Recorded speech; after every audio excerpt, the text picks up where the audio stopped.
This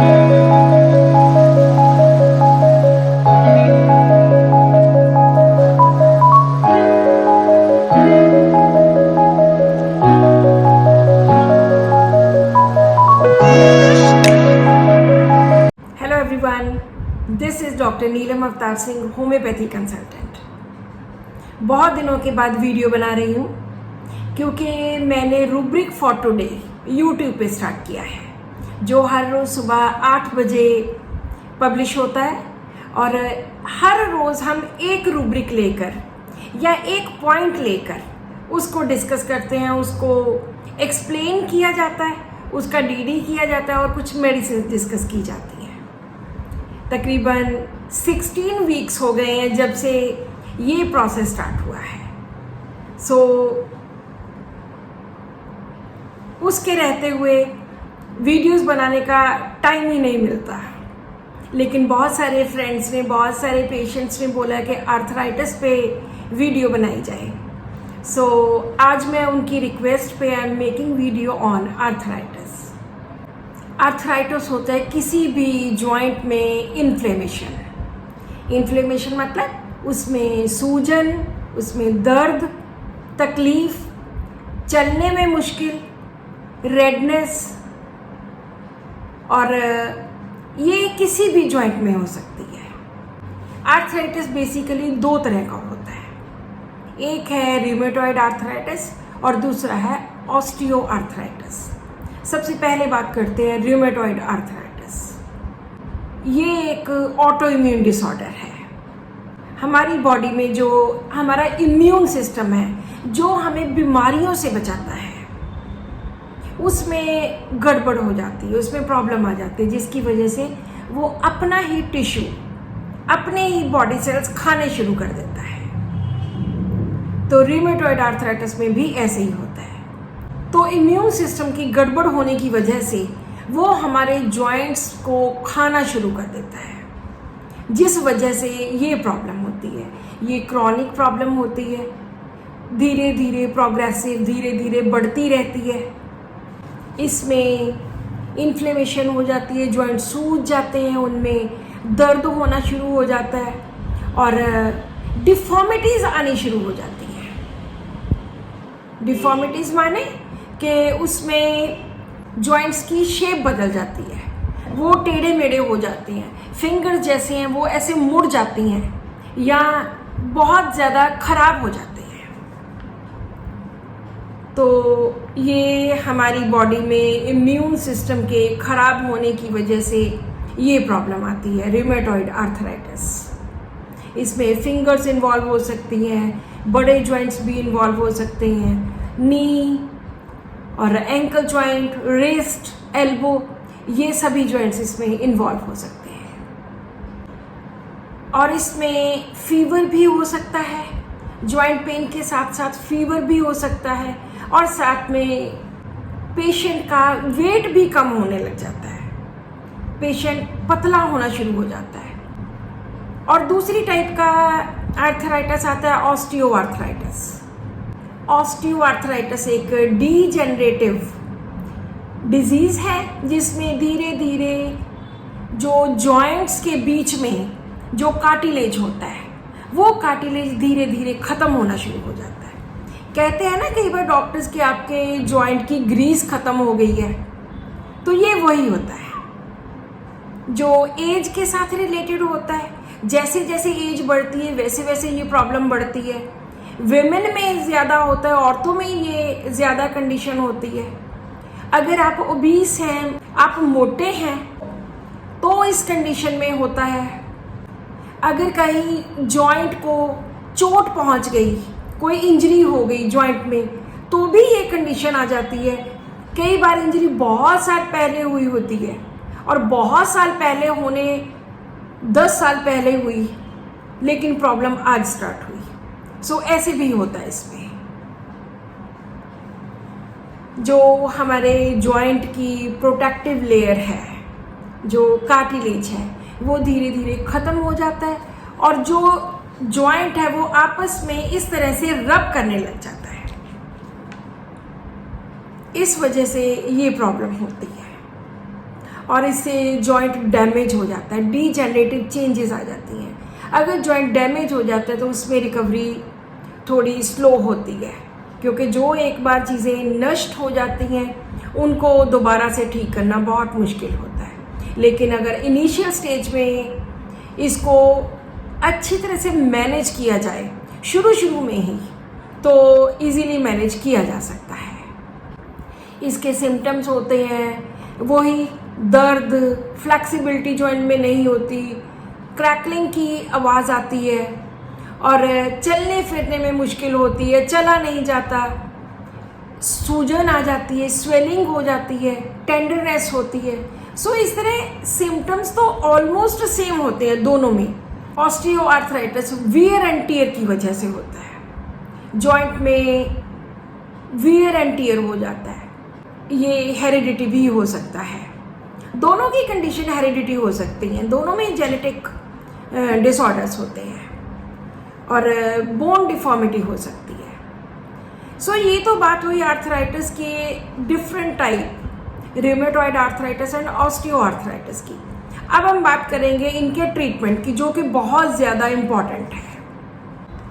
homeopathy में इसका इलाज किया जा सकता है और बहुत अच्छी मेडिसिन्स हैं जिनसे हम RA फैक्टर अगर पॉजिटिव है तो बहुत केसेस में RA फैक्टर नेगेटिव भी आ जाता है। वैसे तो कहते हैं कि अगर RA फैक्टर पॉजिटिव है वो नेगेटिव नहीं आता, लेकिन हमने प्रैक्टिकली देखा है। तो अब हम बात करते हैं कॉमन मेडिसिन्स की, कि कौन सी ऐसी कॉमन मेडिसिन्स हैं जो हम यूज़ कर सकते हैं।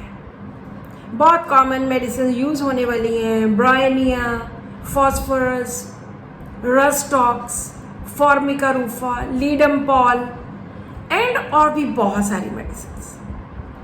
आप कोई भी मेडिसिन खुद से अपने आप नहीं ले सकते, आपको डॉक्टर के पास जाना पड़ेगा, क्योंकि हमारा सारा सिस्टम सिम्टम्स के ऊपर बेस्ड है।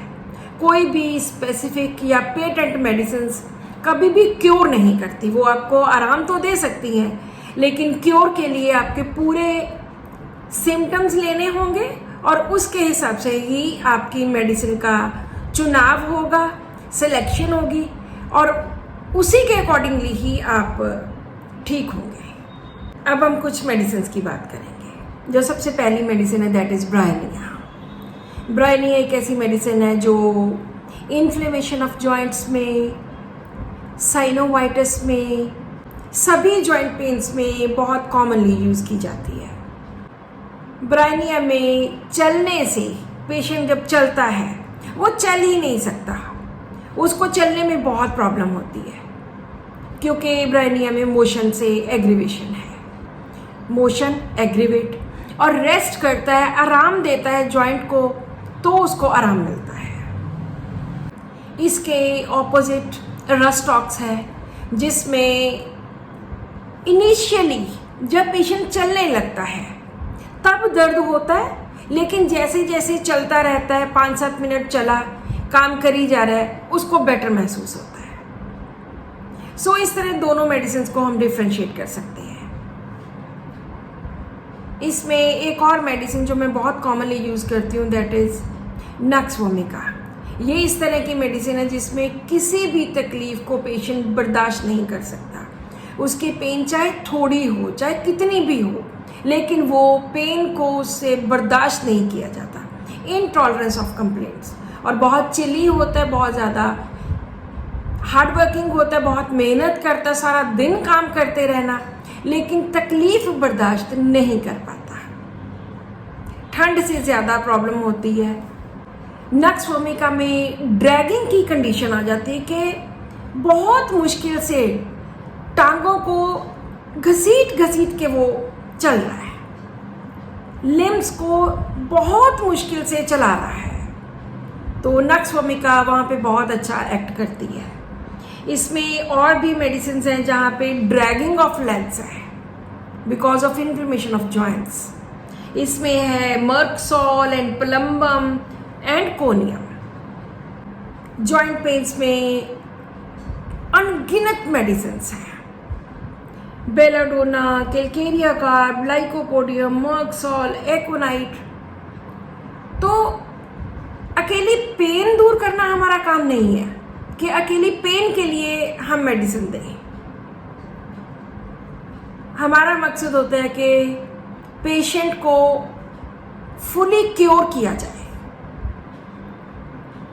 उसकी बीमारी को ठीक किया जाए। हमारे पास कोई भी पेन किलर्स ऐसा सच नहीं होते। बहुत बार पेशेंट्स आके बोलते हैं जी आप दर्द ठीक करो, तो वो हमारे लिए सिम्टम्स होते हैं। सो इस तरह से हम डिफरेंट रूब्रिक्स लेकर, गर्मी में बढ़ता है, सर्दी में बढ़ता है, या गर्मी सर्दी में कब आराम आता है, ठंड से ज़्यादा होता है, चलने से ज़्यादा होता है, हीट से एमेलिरेशन होती है, बढ़ता है या कम होता है, वो सभी सिम्टम्स लेकर और उसकी पेशेंट की मानसिक स्थिति लेकर कि वो किस तरह से इस बीमारी से डील कर रहा है, इस तरह से हम दवाई की सिलेक्शन करते हैं। So this is all in today's video.